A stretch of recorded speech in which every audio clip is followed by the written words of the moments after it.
মাকে দেখবো, মায়ের পুজো দেবো, এটা একটা আলাদা।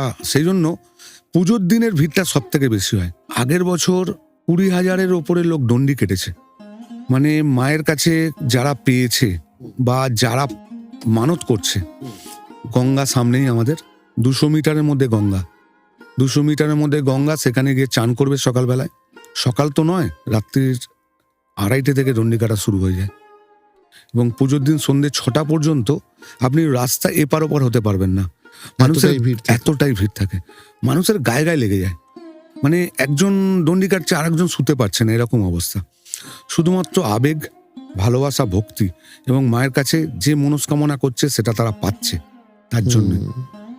এবং আপনি যদি মায়ের রূপ দেখেন ওই দিনকে, গয়না পরাবার পরে, মাকে মালা পরাবার পরে, মায়ের যে রূপ, ওই রূপ সামনে থেকে না দেখলে আমি বোঝাতে পারবো না। ওটা একটা আলাদা